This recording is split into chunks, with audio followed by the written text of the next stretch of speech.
Yeah, when Angel approached me to help him start Supra, there was a lot going on in my life. I had just had my son Julius, he was a newborn. I had just bought my first house. I was like, Baker 3, you know, had just come out, and I was, you know, like, it was like at the pinnacle of my career, and I thought, like, I had such a guarantee with America, you know, like I had a great selling shoe. I had, you know, like there was 2 and I was working on my 3rd.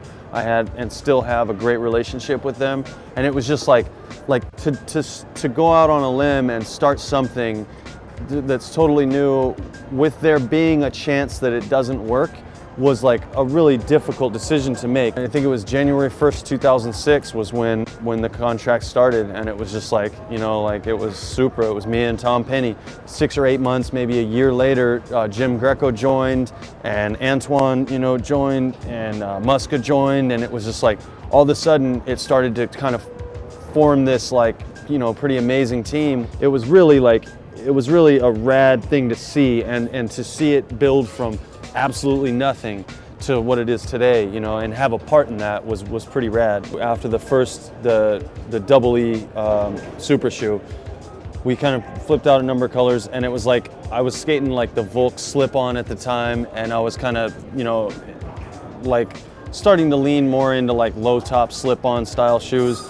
and so we just did basically a version of this with the Volk sole.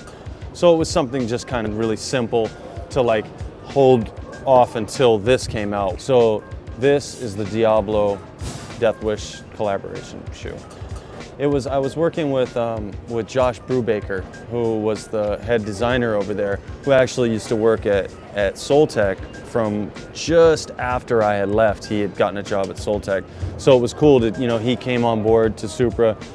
And yeah, it's been amazing working with Josh. He did a great job on this. I liked it. The public maybe didn't perceive it quite as well. It seems like it takes a shoe company about 5 years for it, at least in skateboarding and you know, and in our kind of like area, for it to really become like a respected brand. It's an investment for somebody to spend $80 to $100 on something, and it's hard for them to go like, I'll take that over a Vans or an America or whatever else has been around for a while. So I think in combination with the brand being relatively new, that shoe didn't gain quite as much traction.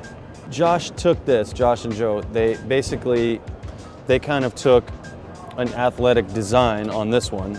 It was all Volk. It was like nothing else. And so a cup sole, and it being a little bit more of a work boot, like a bulkier style shoe, even kind of to today's standards, it's weird. I mean, the tongue is like, if you want to talk about bulky, it's like, I mean, look, this is bulky for now, you know, like, and it was around the time that this came out that skate shops were sort of really starting to come around and accept Supra as a skateboard shoe company. And it took a while, understandable, you know, like it's like all they kind of saw was a high top, and then maybe they couldn't sell it at a skate shop or whatever it was. And it happened to come around when there was this shoe was bulkier than everything, cup sole. So this shoe, for me, didn't quite get traction either. So I liked that one a lot. That was one of my favorite ones at the time because I thought it was something different, you know, like, and what I like isn't necessarily what translates to what everybody else likes. And in the past it had happened, you know, but you get a little older, you get a little bit more out of touch with you know, what, like, you know, a 16-year-old or something wants or whatever, you know, and it's a little bit different. And I thought, this is gonna be rad, man. You can do so many different things with the colors. It's rad to have like the nostalgia of an airbag, and like all these things to me were like it reminded me of something that I would have done as a first shoe. Shortly after this, I think it was maybe 2 years ago or something, Quince Rourke started working at Supra, and I texted him a photo, a shoe that I had saw in a store, and I texted him, and I thought, like, if there was something I was doing wrong all along, it wasn't getting involved enough, you know, like it wasn't putting my 2 cents in enough, because if I'm gonna have my name on it, like I've always done before, I've tried to do the best I could do with something. So I was like, okay, let's really try and like work on something that I'm really stoked on, because I like a simple shoe.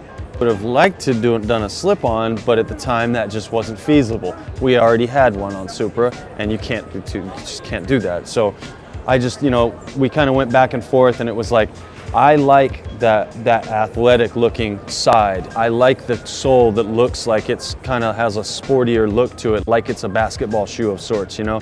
But then I also like this shoe that I showed him that has like nothing on the toe cap, clean. This one I felt like, if anything,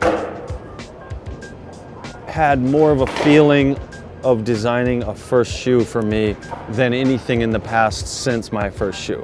So, and I was you know, like I was more proud of it. I was more like, I think at the time too, there was some things we were doing at Supra where, you know, like I went out and filmed a commercial for it. I was like, there was a lot of backing being put behind it. There was POP, like storefront stuff. There was 2-3 tours based around this and Stevie's shoe that came out at the same time.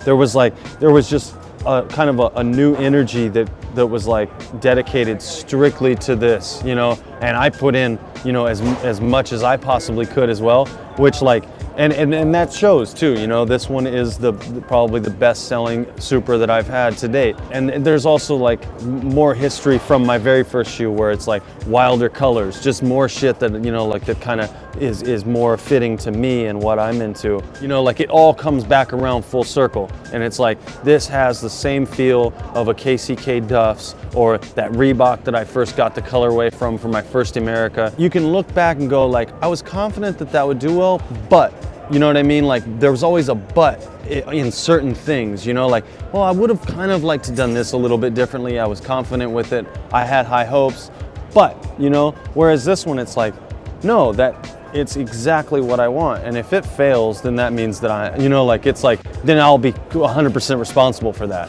I don't know. I think it's almost come full circle for me, you know, like as far as this and the name, the Ellington is the name of this shoe. So like there's a lot more that goes along with this shoe than most people know, where design-wise, color-wise, the name, there's the inspiration behind it, everything kind of comes back around to the first shoe that I ever designed, even colorway-wise. It's like that passion that I felt, you know, and like, you know, is a similar feeling to this.